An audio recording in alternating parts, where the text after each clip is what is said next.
Hello everyone, and welcome to the Literacy Volunteers of Harrison County YouTube channel. We're a nonprofit United Way agency. We would love for you to subscribe to our channel. Just click on the subscribe below, and if you would like this video, give it a thumbs up and share it with your friends.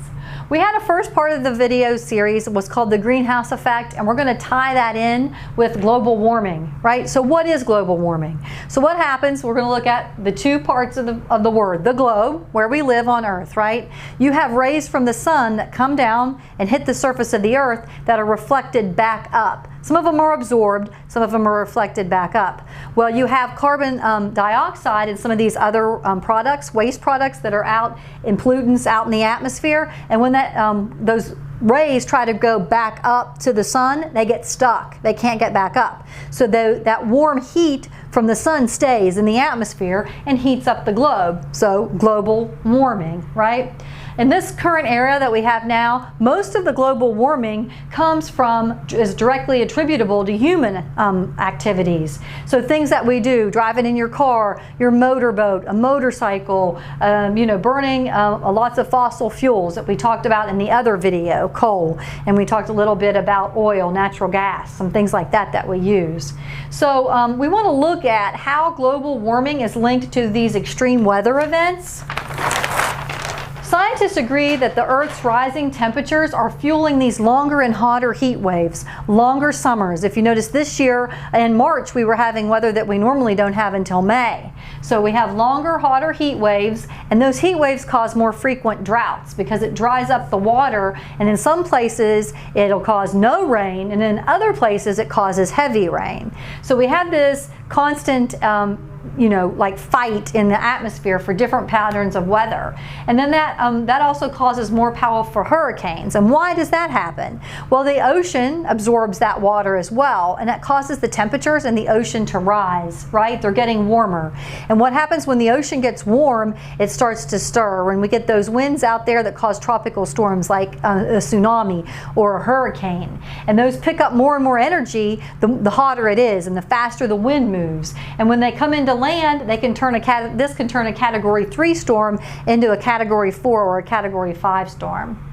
So let's look at some facts. Scientists have found that the frequency of those North Atlantic hurricanes has increased since the early 1980s, and a number of those storms are Categories 4 or 5, which in turn cause a lot of damage, especially to those seaside communities and those places along the coast. The U.S. saw 22 weather events and climate disasters that caused at least $1 billion worth of damage in 2020. So whether it was a tornado or a hurricane or forest fires or snowstorms, any of those could cause, those weather events and climate changes can cause damage, and then that costs a lot of money to fix. Extreme heat wave has caused tens of thousands of deaths around the world in recent years because we have people who are living without air conditioning or who don't have access to water, especially in, this is the whole globe, so in third world countries or less developed areas. Antarctica has lost nearly 4 trillion metric tons of ice since the 1990s. And as the ice starts to melt, those organisms that live there, like the polar bears and the penguins and stuff, they don't like that because they're not used to that. They're not acclimated to that type of climate, and all of that ice is melting and it makes the temperature warmer there, and that's not good for them. So what are the consequences of global warming just here in the United States? What we need to do is to reduce our carbon emissions, right? Because scientists believe that climate change could lead to deaths of 250,000 people around the globe every year, and it could force 100 million people into poverty by 2030. Just imagine you lived on the coast and a hurricane came through and destroyed your home or destroyed your business. Then what? Where are you going to get money? That's why they're forcing people into poverty. If you lose everything that you have, and then some people can't rebound.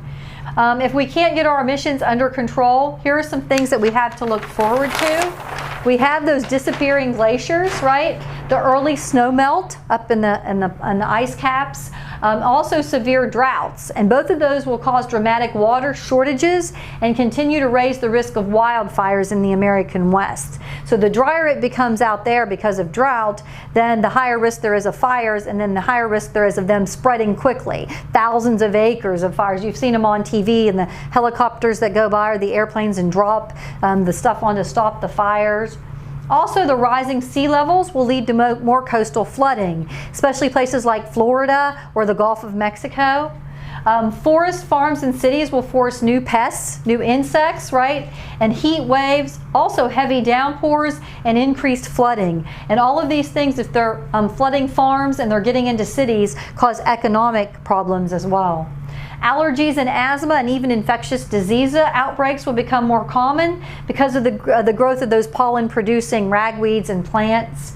Higher levels of air pollution and the spread of conditions favorable to pathogens and mosquitoes. Mosquitoes like to come around just like water that's been there a while, might be stagnant or things like that, and they bite you. And mosquitoes are what are called vectors. They carry diseases, right, from person to person or from an animal to a person. So you have to be careful of that. And if you have allergies and asthma and the pollen is really bad around here, pollen under a microscope is a ball. It has little spikes all over it, and when you inhale that or it gets in your eyes, those little spikes cause problems. They get in your nasal passages and you feel like that itchy nose feeling or the watery eye feeling.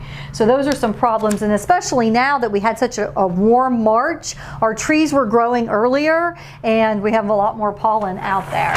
So what can we do? We want to reduce our carbon footprint, right? How much carbon you put into the atmosphere yourself would be your carbon footprint. Do you drive on a daily basis? Do your parents drive? Do you have a boat? Do you have a motorcycle? Do you do things that, does your furnace run on natural gas? Things like that. We want to make sure that we conserve daily energy. Conserve our energy daily during your routine. When you shop for appliances or your family buys a new refrigerator or a new stove, look around and see this Energy Star label. That means that it's more efficient. It's not using as much carbon, right? We're reducing our carbon footprint. When we buy a car, we want to look for one that gets high gas mileage, so you're not burning as much gas in that amount of time, and it's low on those emissions. That means it's putting less carbon into the atmosphere. You could even do things like take public transportation or ride in a carpool. If you're going to cheerleading practice or soccer practice, 3 or 4 friends ride together. So you're not doing 3 or 4 or 5 cars, you're only riding in one car. So there are a lot of things that we can do here that each person can do so that globally, or in the United States or anywhere, with that collective effort, that will help us to not go under those global warming effects, and we won't do as much damage with the storms and the weather changes. So if you like this video, please give it a thumbs up and hit the little arrow that says share, and share it with your friends. Thank you.